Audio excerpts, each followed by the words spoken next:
Boa noite, pessoal. Diálogos 83, mais uma edição. Hoje receberemos Rafael Freire, que é cofundador da Unidade Popular, partido aí mais recente, acredito, do Brasil. Vai falar sobre a importância dos movimentos sociais para a população. Acho que é um tema bastante pertinente, principalmente diante dos últimos acontecimentos e também porque hoje é dia da consciência negra. Então é importante por vários motivos. Vamos só aguardar o Rafael entrar.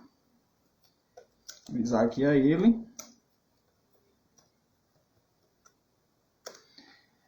Galera, aproveitar para pedir que vocês sigam o @Romão Júnior Cursos, quem não segue ainda. Sigam também o Diálogos 83, o número, e depois 83 escrito lá no Instagram. Rafael chegou por aqui. Vamos liberar.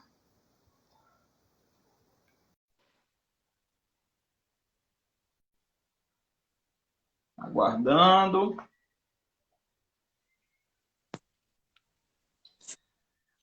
Rafael, boa noite. Beleza? Tá Tranquilo. ouvindo direitinho? Perfeitamente, cara, perfeitamente. A primeira coisa que eu vou lhe perguntar, primeiro seja bem-vindo, é uma honra recebê-lo. Você que foi prefeitável, é assim que se chama? Por aí. Porque tem o presidenciável, né? Para prefeito, eu não sei, eu intitulei agora prefeitável, né? Mas Rapaz, isso. e não sei se você acompanhou aí pelo Instagram, mas o Instagram, ele impediu que eu impulsionasse a divulgação dessa live de hoje, por se tratar de tema, eu não vou dizer que por se tratar de um tema político, pelo fato de você ser candidato, porque aqui em João Pessoa a eleição está no segundo turno, mas você não está na disputa. Então eu vou considerar que eles impediram o impulsionamento pelo fato de ser um tema social, tá? E eu fico pensando que tanta gente impulsiona tanta coisa do mal e eles permitem, e quando é um tema de interesse público, e eu diria até tratado de uma forma bastante técnica, sem partidarismo, né? Eles vão e impedem. Eu não entendi como é isso, né? E engraçado que eu mandei aquela postagem para você brincando, o demônio dos movimentos sociais, mas acabou sendo, né? E talvez, se tivesse seguido dos movimentos sociais, eles tivessem permitido impulsionar, né?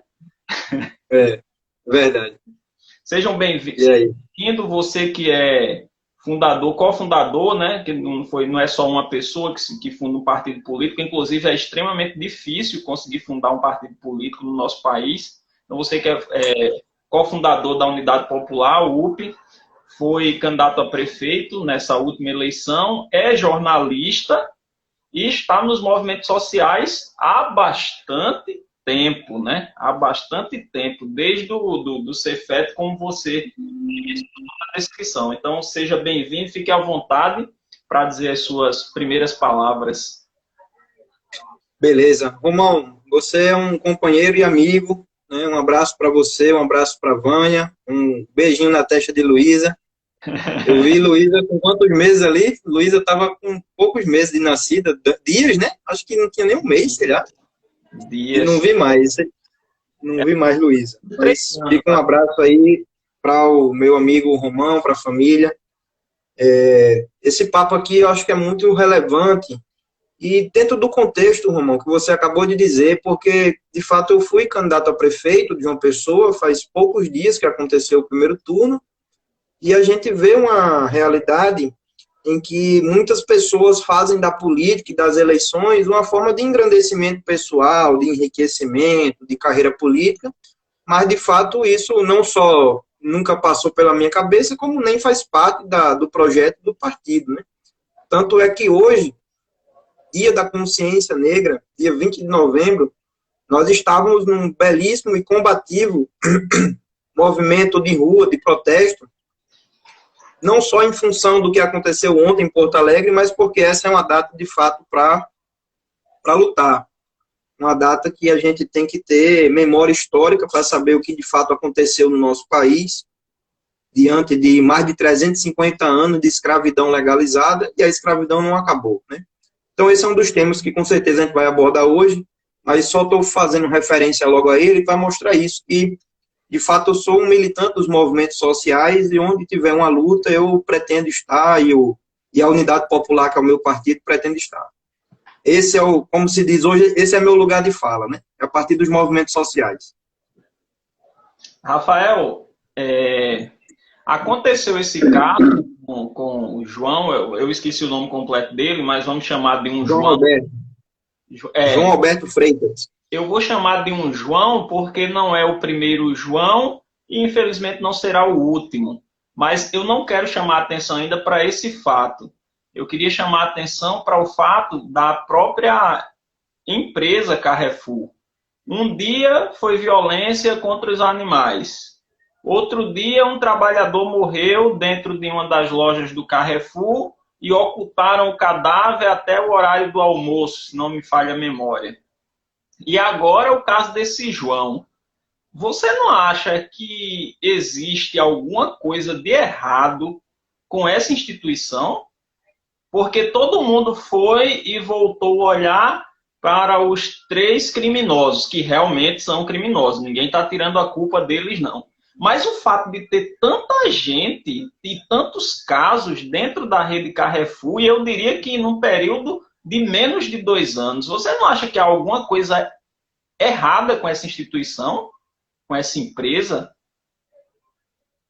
Acho que existe com a empresa, mas ela é reflexo de um sistema, né? Porque nós não estamos falando de um mercadinho da esquina, nem de uma rede de supermercado de bairro, né? Que aqui em João Pessoa, por exemplo, ainda tem um outro supermercado que tem uma influência no bairro, ou em outro, no máximo. Nós estamos falando de uma multinacional, né? De uma empresa que está conectada com todo esse conjunto de novas tecnologias para vendas online, né? Empresas que contam com capital bancário, empresas que têm fornecedores diretos, né? Então, esses grandes frigoríficos, todos eles vendem diretamente para o Carrefour, sem atravessador, porque faz parte de um grupo econômico que tem base francesa, e daí é que vem esse nome, e a própria cor, né, da logomarca, o azul, o branco e o vermelho, fazendo menção à bandeira da França, mas é um grupo internacional. Então, o capital internacional ele é desumano. O capital internacional ele perdeu conexão com a vida real, né? Nós não sabemos quem são as caras dos proprietários, onde eles moram, né? São ações nas bolsas de valores, são ações bancárias, então ele é completamente desumanizado, ele perdeu qualquer relação direta com as pessoas. Então, é por isso que os funcionários são extremamente mal pagos, né? E quando eu falava que foram 350 anos de escravidão legalizada, aí evidentemente eu estava me referindo à questão negra no Brasil, do tráfico negreiro, né, do tráfico de pessoas acorrentadas, torturadas, escravizadas, vindas da África para o Brasil, mas existe, de fato, em escala mundial, uma escravidão que é a escravidão assalariada, né, onde as pessoas vivem em função de um trabalho, chega no final do mês, não tem mais condições de comprar nada, passou o mês todinho, você olha para trás assim, o que foi que eu fiz? Acordei cedo, fui trabalhar, voltei exausto para casa, depois de enfrentar mais de 1 hora dentro de um ônibus lotado, vou dormir, comer alguma coisa, recompor minhas energias para no outro dia fazer a mesma coisa. E você faz aquela rotina de uma forma totalmente desumanizada, como eu estou dizendo. Então, não me estranha que esse tipo de mega empresa, apesar de eles fazerem propaganda, de cunho educativo, apesar de muitas delas terem suas próprias fundações para fazerem ações sociais, digamos assim, mas não me estranha que esse tipo de mega empresa tenha uma atitude como essa, porque essas pessoas e esse capital, ele só vive em função de se reproduzir. Não estão nem aí se vão vender um produto de qualidade ou não, se o produto está caro ou não, se as pessoas estão podendo comprar ou não, ou se um funcionário seu vai morrer e eles vão botar um guarda-sol lá escondendo o corpo durante metade de um dia, como você disse, ou se vai ter um espancamento como esse no estacionamento. Cenas como essas podem se repetir em qualquer lugar do Brasil, por ser um país de uma contradição social muito grande, e o rapaz, o João Alberto, eu escutei agora no Jornal Nacional, ele morava a 600 metros do Carrefour.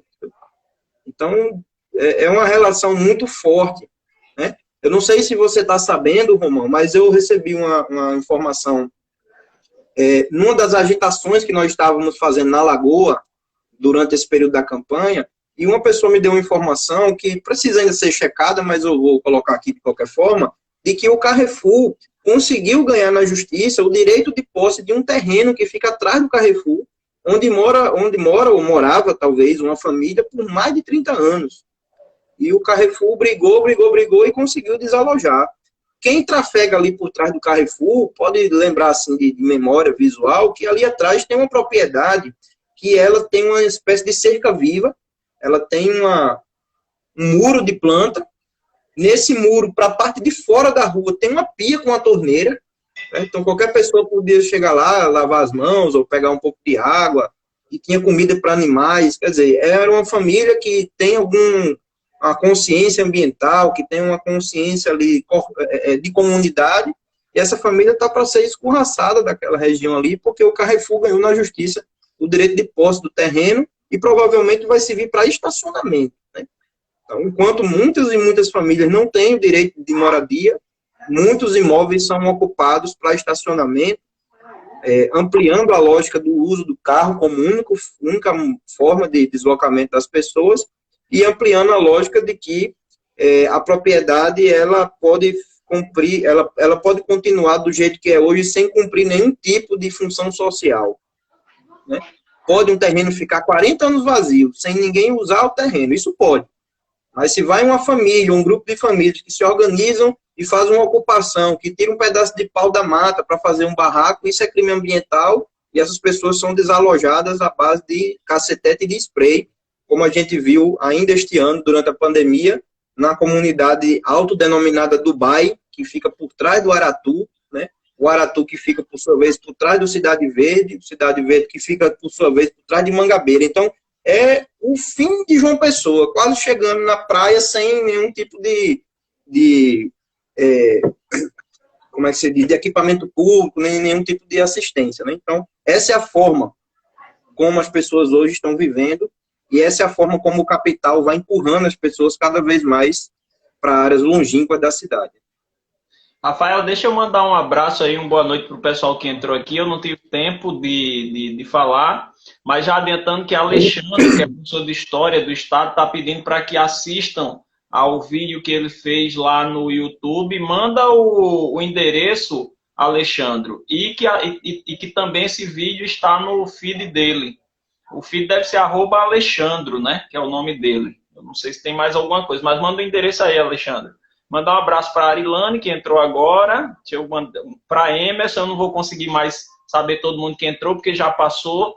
Messia, que é minha prima, Naldo Voice, Vitória O'Hara. Conhece Vitória O'Hara? Acho que é Vitória O'Hara, Rafael. Conhece? Conheço. E um abraço também todo especial para Zezé Matos. Se Zezé Matos estiver aí ainda, eu sou seu fã. Zezita Matos. É isso. Eu errei o nome aqui, mas como é, Rafael? Eu sou fã. Zezita Matos. Zezita Matos, eu disse Zeza Matos. É porque no interior a gente chama Zezita, Zeza, mas eu sou fã, assisti a alguns filmes e é um orgulho ter uma paraibana de tanto destaque, com a militância também, só que a militância aí no meio das artes, que também é muito importante, né, Rafael? Com certeza. O Jornal A Verdade, para o qual eu trabalho e milito no Jornal A Verdade, neste mês de novembro, fez uma entrevista com o Zezita, está publicado no Jornal Impresso, e a partir do próximo final de semana agora, nós vamos colocar também no nosso site, www.averdade.org.br, é o site do Jornal A Verdade, vai estar online a entrevista com a nossa querida companheira militante e atriz Zezita Matos. E está na edição impressa do Jornal Verdade deste mês. Eu tive a honra e a oportunidade de entrevistá-la, mesmo que por e-mail, né, por conta da pandemia, mas fica um registro aí também. E uma atriz excepcional, viu? Uma atriz excepcional. Não pelo fato dela ser paraibana. Se ela fosse de qualquer lugar do planeta, ainda assim seria uma atriz excepcional. E às vezes a gente fica dizendo isso, as pessoas pensam que é pelo fato dela ser paraibana, eu estou sendo bairrista. Não é nada disso. Ela é uma atriz excepcional em qualquer lugar do mundo que ela estivesse. Rafael, os movimentos sociais vêm sendo demonizados mais incisivamente nos últimos 4 anos. Mas me diga aí para a gente qual é a importância desses movimentos sociais na vida da população. Mas, responda se eu estou correto ou não, o fato deles estarem sendo demonizados mais incisivamente nos últimos 4 anos. Se isso é verdade ou não, e qual a importância deles para a sociedade, né? Bem, eu acho que essa premissa aí é correta, porque, Romão, na sociedade brasileira hoje, tem imperado um espírito de ataque às organizações, né? Então, os movimentos sociais, né, que é uma forma genérica da gente falar, então a gente pode falar sobre movimento estudantil, né, movimento sindical, movimento feminista, movimento cultural, movimento negro, como o movimento que puxou hoje a luta. Então, os movimentos sociais, eles são diversos, né? Movimento da comunidade LGBTQIA+. Então, os movimentos sociais, eles são demonizados, como você está colocando, e isso tem aumentado nesse período recente, porque a luta política na sociedade brasileira está mais aguçada, né? Depois que a força política que envolve Bolsonaro chegou à presidência da República, essa turma se sentiu tão empoderada, essa turma se sentiu de tal forma legitimada, que é capaz de, por exemplo, chegar hoje o presidente da Fundação Palmares, né, que é um negro, e ele chegar e dizer, corroborando a fala do Hamilton Mourão, né, que é o vice-presidente da República, dizer que não existe racismo no Brasil, que não tem esse negócio de racismo estrutural, que o racismo é fruto de pessoas loucas, que cometem algum tipo de crime e tal, mas que não é um problema que está, de fato, arraigado, né? Então, uma entidade estatal, pública, que deveria zelar pela memória de Zumbi, de toda a luta do povo negro, que deveria promover a conscientização e o combate ao racismo, faz o contrário. Então, essa turma que está com um discurso de ódio, essa turma que está com um discurso que favorece as elites, mas esse discurso ele está muitas vezes maquiado sobre uma aura de discurso moral, anticorrupção, ou de que somos os corretos, e a família, e a tradição, essas coisas. Essa turma tem feito um trabalho sistemático de ataque aos movimentos sociais.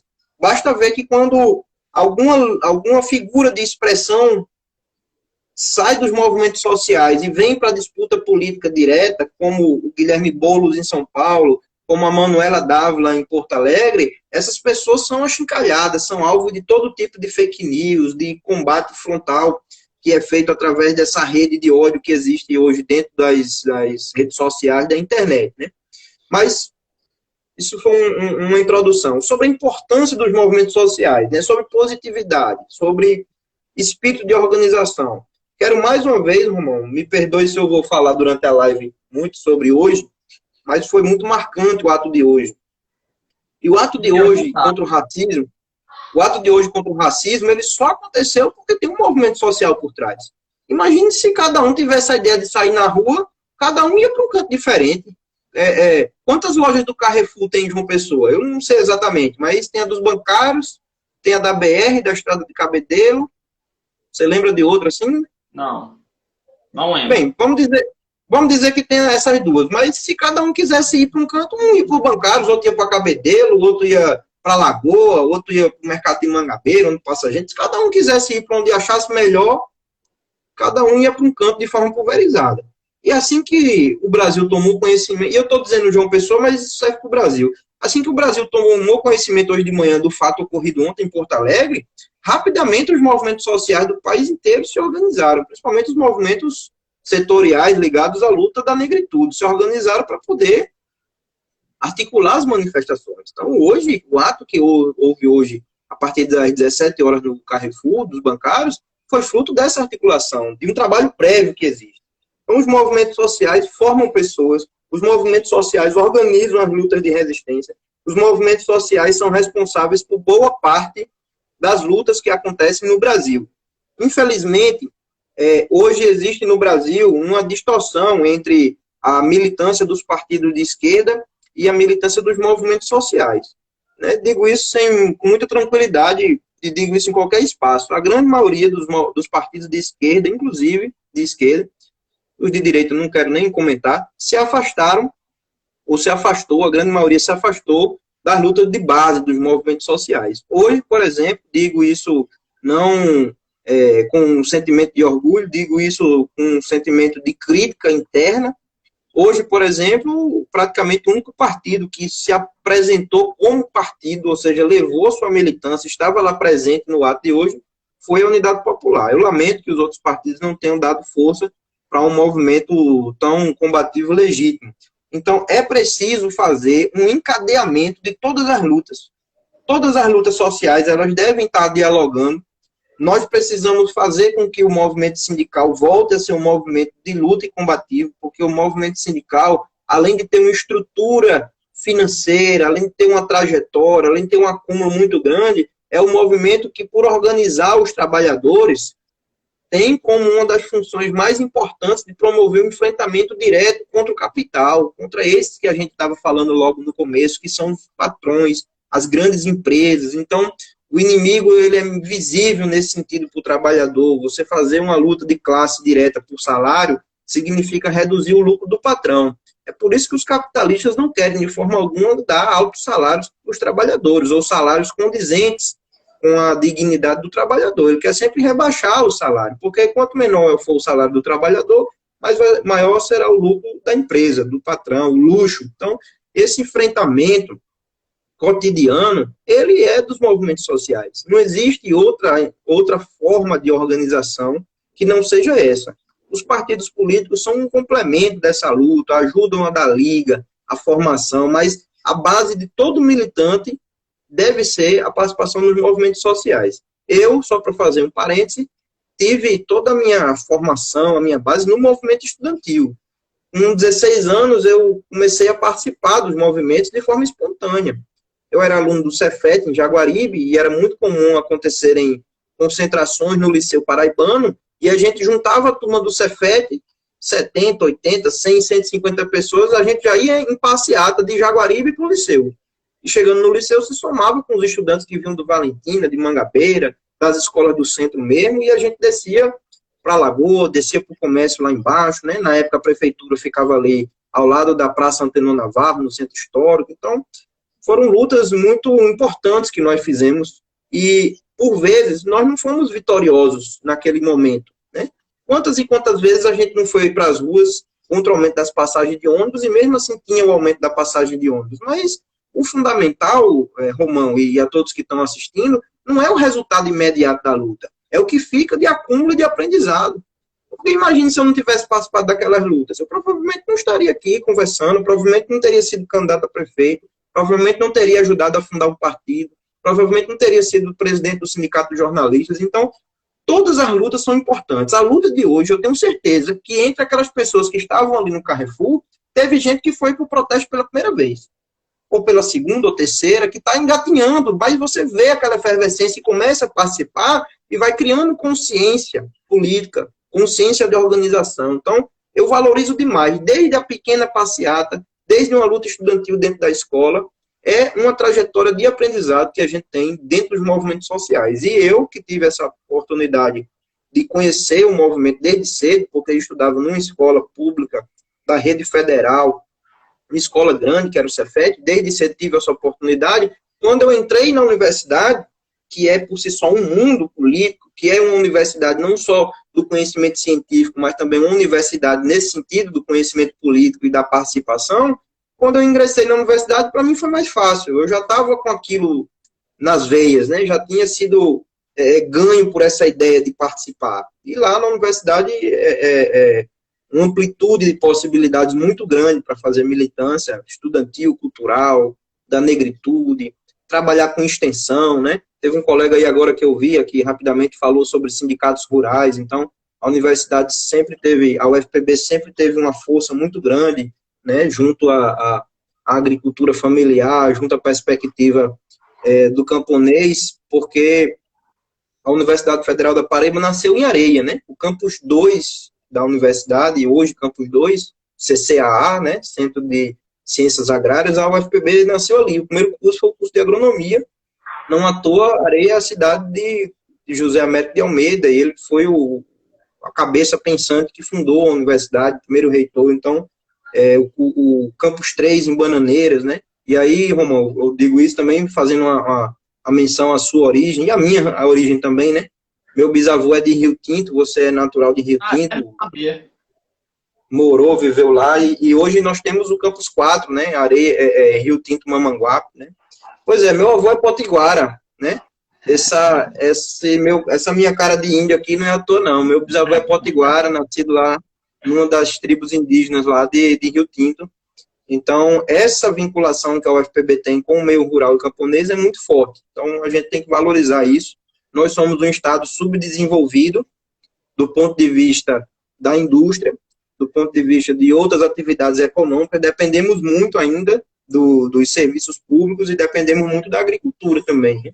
Então, a gente tem que valorizar essa tradição que nós temos no nosso estado e, bem, e é isso. Senão eu vou entrar em outro assunto, eu já ia entrar em outro assunto, Romão. Vamos focar nos assuntos aqui. Está ligeiro demais. Agora você tem três informações que eu não sabia. Primeiro, que a UFPB começou em Areia, né? Foi a primeira informação. Segundo, que José Américo de Almeida foi o primeiro reitor, também não sabia. E que você é de Rio Tinto. Das três, essa que você tem, que você não é de Rio Tinto, mas que seu avô é de lá, das três, é a mais importante para mim, viu? Tá certo. E você tem seus ancestrais lá. Agora, primeiro responder a Alexandre aqui. Eu recebi, Alexandre, o seu link pelo WhatsApp aqui. Aí eu vou dar uma divulgada e vou assistir também o seu vídeo lá para saber do que se trata. Ele está falando de neoliberalismo, dizendo que o governo é neoliberal. Você concorda, Rafael? Os governos, né, dos últimos 500 anos foram neoliberais, né? Ou não? Até o governo do PT foi neoliberal. Então, assim, a economia brasileira, eu não vou falar muito para trás, não. Vou falar só da ditadura para cá, só para não ir muito longe na história. A ditadura, depois da ditadura militar para cá, nós tivemos todos os governos de base liberal, né? Nós não tivemos governos que investiram, de fato, na nação enquanto infraestrutura, enquanto tecnologia, né? O nosso país, Romão, muito subserviente. Nós temos um potencial que não é coisa normal, entendeu?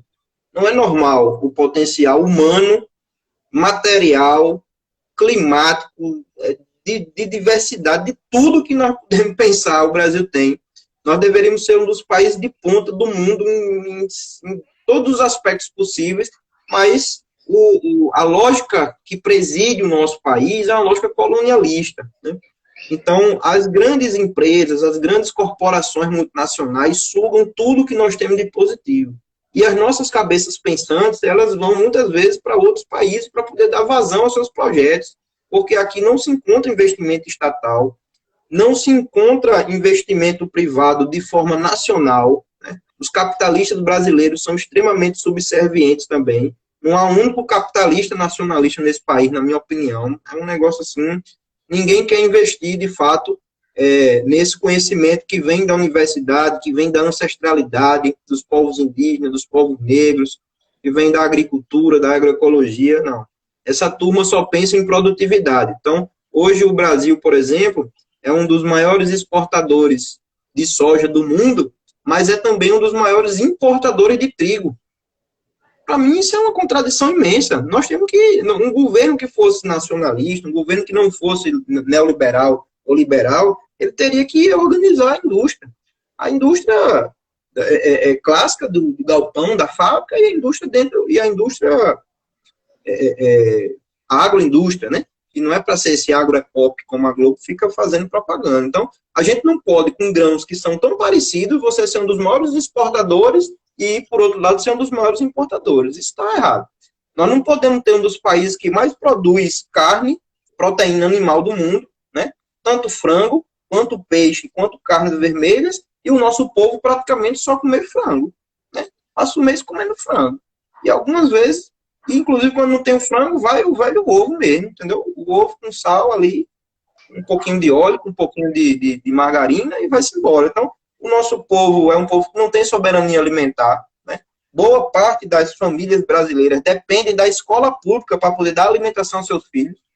Então, o dilema que o povo pobre viveu nessa pandemia não é coisa também, entendeu? É um debate raso, ficar só contrapondo a história de que não pode ter aula, tem que ter aula, não tem não sei o que tal, e você não criar alternativas reais e concretas. Uma família trabalhadora que precisa ganhar o pão de cada dia e que não teve direito a distanciamento social, não teve direito a isolamento social, teve que trabalhar. E essa criança que ia para uma creche, uma escola, e que não pôde ir porque as aulas foram suspensas, o que é que essa família fez com essa criança?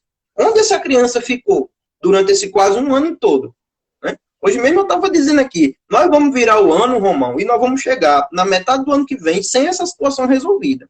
Eu tenho total certeza que o primeiro semestre de 2021 vai ser, se não ocorrer uma segunda onda, né, que isso pode acontecer, isso é uma das possibilidades, mesmo que continue nesse momento que a gente está, nesse marasmo, cresce pouco, para, não sei o que tal, essa gangorra aí, nós vamos virar o ano, nós vamos ter o semestre de 2021 praticamente perdido, no sentido escolar, no sentido da produção. Então, onde é que essa família colocou essa criança? Essa criança estava comendo o quê? Porque no orçamento que é deste tamanho, não estava previsto que o pai e a mãe ia ter que garantir o almoço para aquela criança todos os dias. Porque o almoço era na escola, na creche. E ela está comendo o quê agora? Então, nós entramos, quando se fala de mapa da fome, isso não é um dado estatístico só.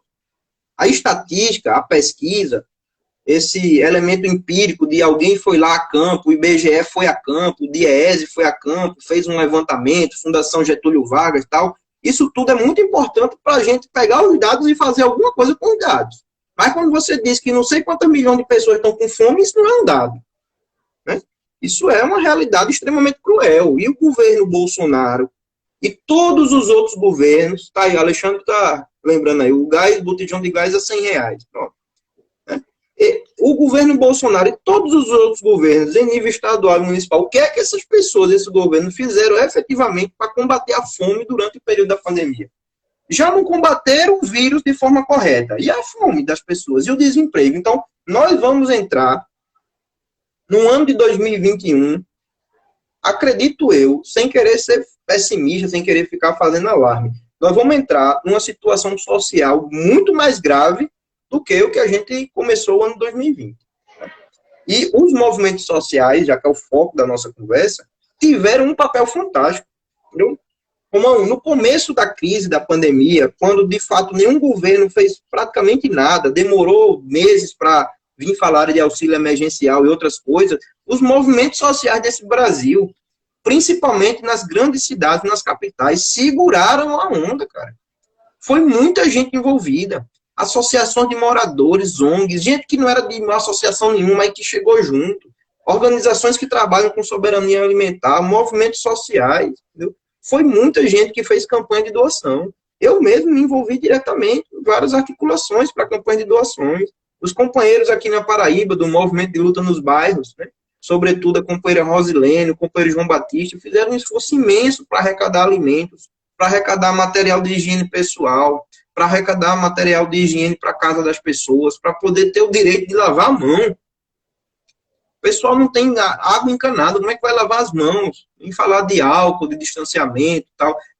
Fez mutirão para confecção de máscara. Então, foi um processo de grande aprendizado, foi um processo de fortalecimento dos movimentos sociais, sem dúvida, porque os movimentos sociais mostraram que tem capacidade de enfrentar de uma forma mais corajosa, com menos recursos, uma situação tão crítica como essa que o nosso país está vivendo. Então, toda a nossa homenagem e nosso reforço da necessidade. E eu acho que isso, sem querer matar o nosso papo, Romão, mas eu acho que isso já responde à pergunta que foi levantada com o próprio título dessa live aqui, né? A importância dos movimentos sociais para a população. Né?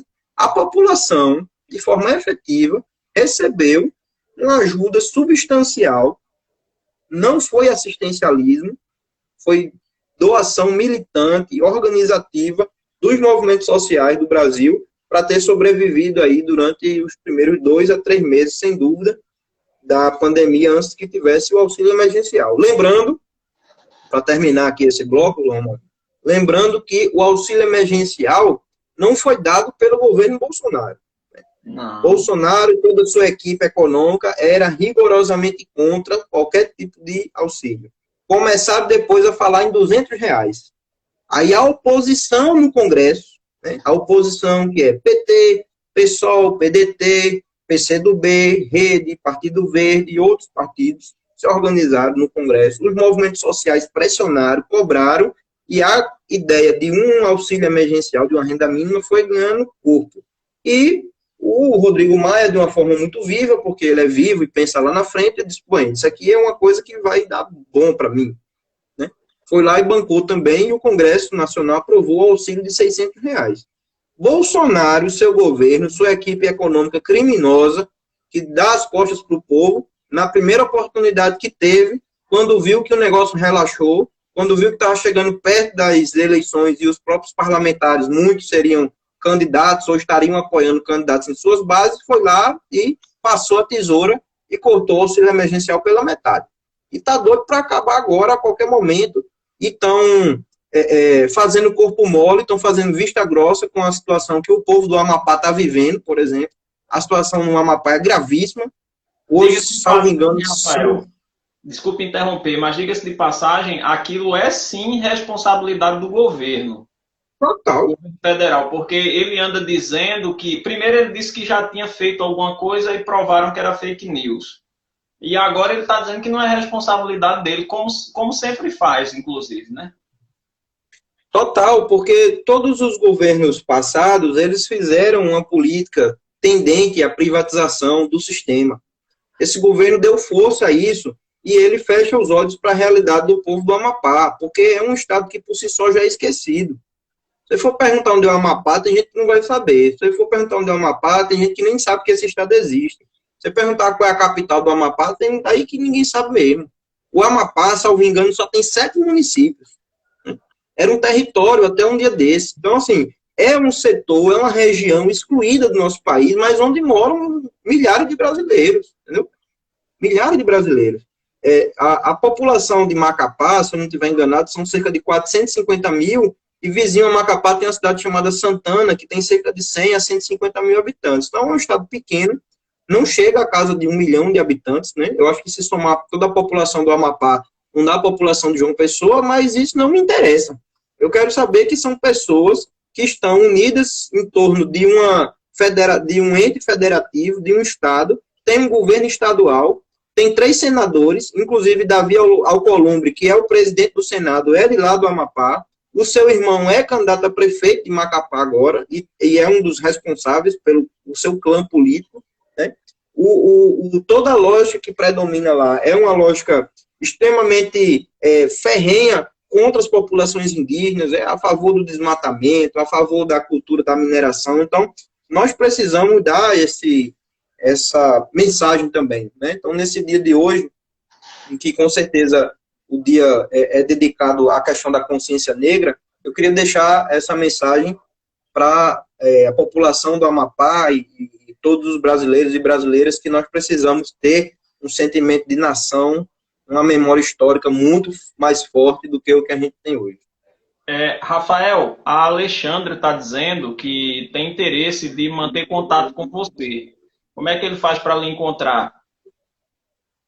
Só é aí meu Instagram, aí eu acho que é mais fácil, né? Pelo Instagram. @ rafaelfreire.up. E fazer umas observações aqui bem interessantes que Sérgio fez. Deixa eu voltar aqui um pouquinho, rapidinho. O pessoal interagindo bastante, viu? Sérgio de Abreu, né? Acho que você deve conhecer. Disse que os movimentos sociais sempre foram demonizados, antes para que o povo pobre não pudesse acessar alguns direitos, hoje diretamente na disputa política partidária. Concorda? Sim, concordo. É como eu estava dizendo, eu não quis ir muito para trás, né? A gente pegou um recorte aí, entendendo o ascenso dessa direita, dessa ultradireita, né, a partir de Bolsonaro. Mas os movimentos sociais sempre tiveram essa caracterização contrária, porque, como eu disse, expressa uma luta social, a luta popular, a luta da classe trabalhadora, e numa sociedade dividida entre classes como essa que a gente vive, quem tem a posse dos meios de comunicação, a posse dos meios de produção, sempre vai querer jogar contra aqueles que se organizam. Então, é muito comum, eu que sou jornalista, né, vivo essa realidade por dentro, né, de como acontecem os meios de comunicação, né, é muito comum quando você tem qualquer movimento um pouco mais radicalizado, um pouco mais firme, um pouco mais combativo, é muito comum você ter aquela caracterização de que movimento social é coisa de vândalo, de que vocês são sem futuro, de que vocês estão destruindo, de que vocês não têm o que fazer, não têm o que trabalhar, um bando de vagabundo. Então, a gente vê os estudantes que estão ocupando hoje a reitoria da UFPB são criminalizados, né? A luta que acontece contra o racismo, basta você ver, assim, de uma forma muito clara, assim, quando você se apresenta como um movimento social de rua, você rapidamente vê algumas pessoas que querem taxar aquilo como você não trabalha, você não estuda, por que você está aqui no horário de serviço e tal? Ora, as pessoas se organizam, cara. Não é porque você está na rua de 5 horas ou de 4 horas que você não trabalha, não. É só uma questão de você se organizar. Porque do mesmo jeito que tem um monte de gente na rua, teve um monte de gente que queria estar e não pôde estar, porque estava trabalhando. Então, na verdade, se fossem os movimentos, se os movimentos pudessem contar com a participação livre e espontânea das pessoas, naturalmente que haveria muito mais pessoas nas ruas, né? Então, mas pegando esse recorte, Romão, que você propôs desde o começo, tentando entender esse momento que nós estamos vivendo no nosso país, existe, de fato, um aumento da criminalização dos movimentos sociais, né?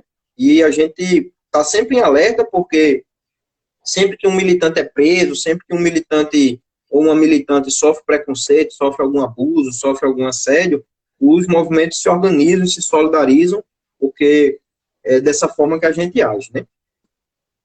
Rafael, o Sérgio, ele continuou dizendo aqui, deixa eu recuperar a fala dele, ele usou até uma sigla que eu não conheço também, não sei se ele está por aí ainda. Deixa eu pegar aqui rapidinho a fala dele. O movimento sindical rural segue firme, apesar de algumas lutas, ainda não tenha superado o conservadorismo ainda existente. E o conservadorismo é muito forte, né? Principalmente na região Nordeste, a gente tem a presença do coronelismo aí ainda bastante latente, né? Com certeza.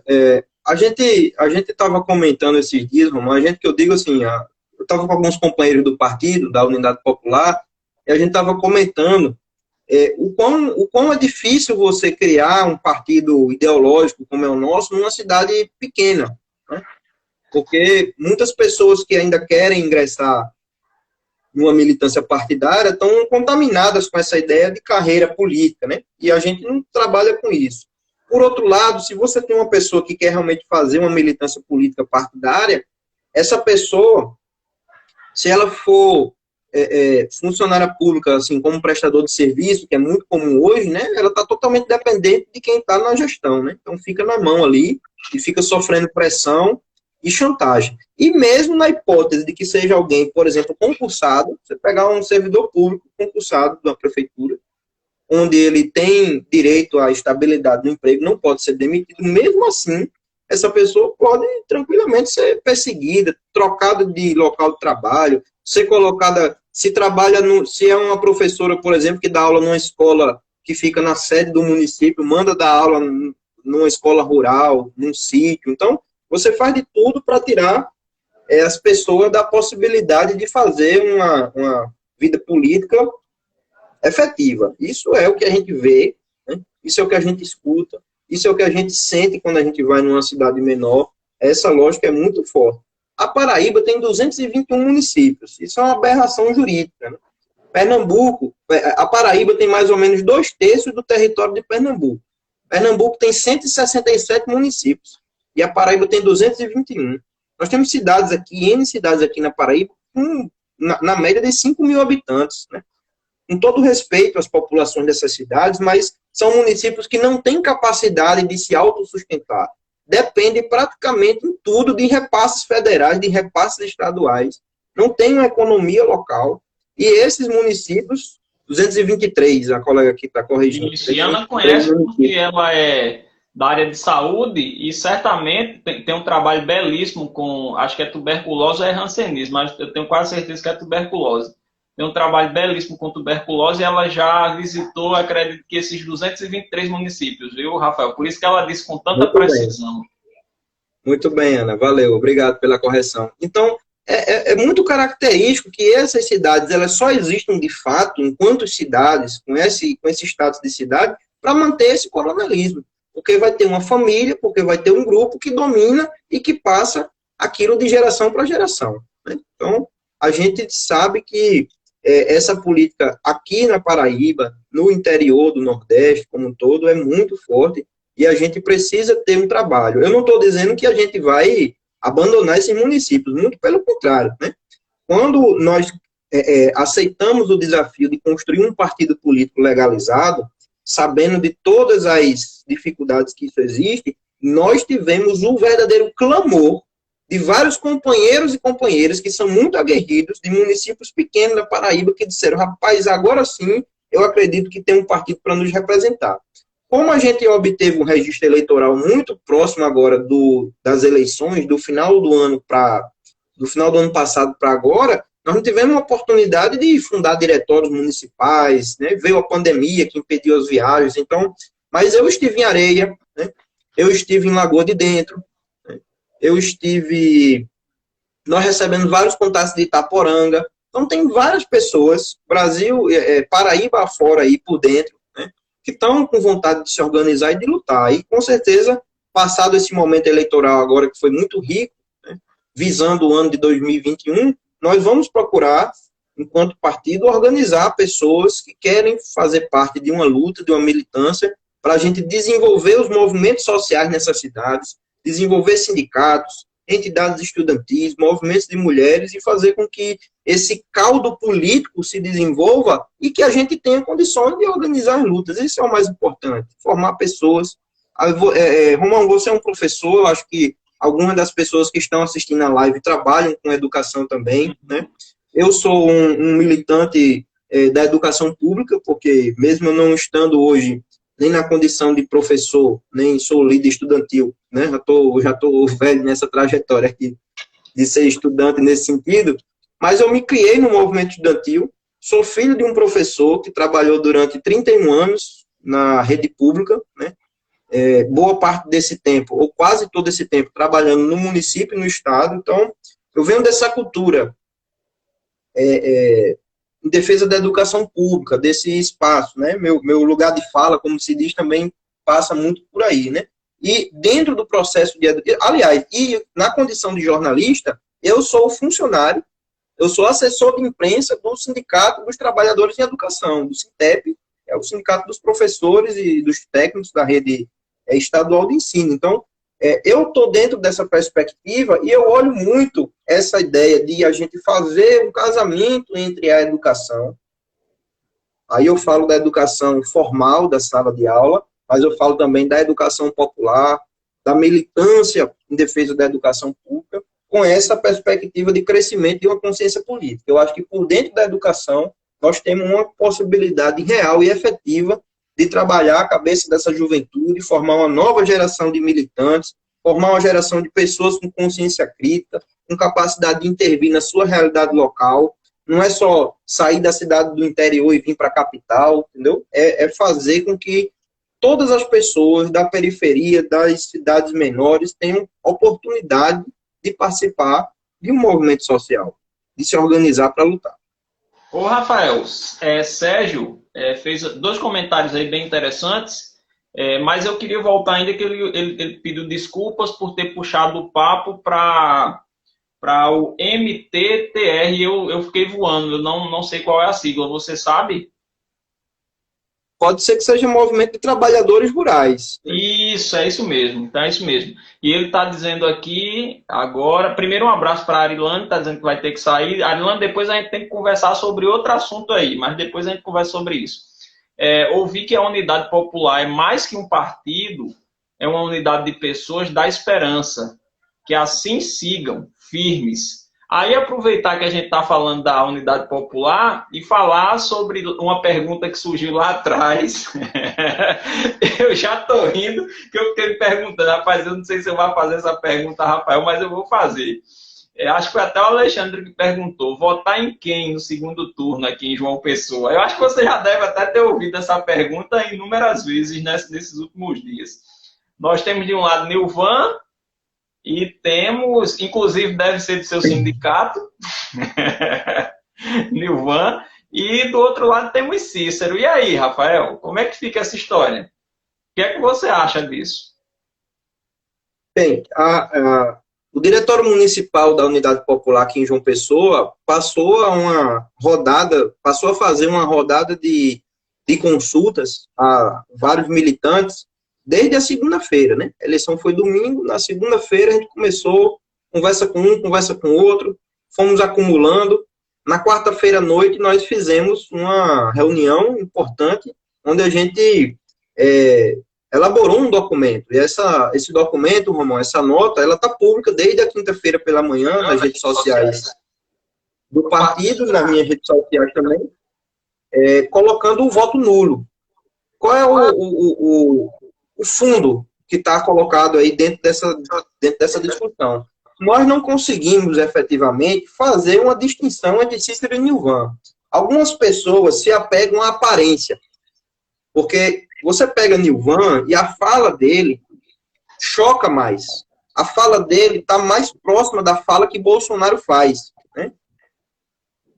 A coisa do preconceito, a coisa de relativizar quando acontece uma violência contra um jovem negro, quando acontece um caso de estupro, vem com todo aquele arrudeio para dizer que é contra o estupro, mas que a menina e a mãe fica querendo criar uma circunstância, relativizar a violência que aconteceu de fato. Então, todas essas falas, né, elas chocam, elas provocam, elas criam indignação com pessoas como nós, que somos do campo democrático, que defendemos os direitos humanos. Então, as pessoas tendem a ter uma repulsa muito grande pelo Nilvan. Já Cícero não é uma figura de fazer esse tipo de fala. Então, as pessoas querem relativizar. Mas quando você vai, Romão, além das aparências, quando a gente vai entrando nas minúcias da coisa, a gente percebe que o local onde Cícero está hoje é um local de poder que está muito mais próximo de Bolsonaro do que Nilvan e o MDB. Não tem nem comparação.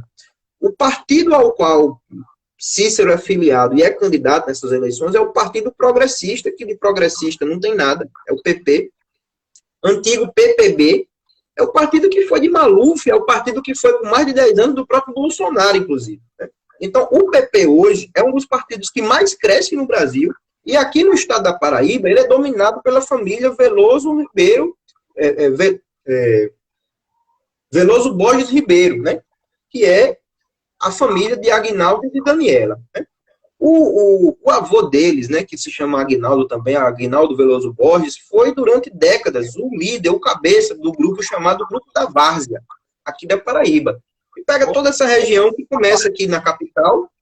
Rafael, eu vou pedir para que você não perca o seu raciocínio, mas eu vou ter que encerrar a live, porque já vai dar 1 hora, senão eu não consigo salvar. E eu acho importante que essa live fique salva.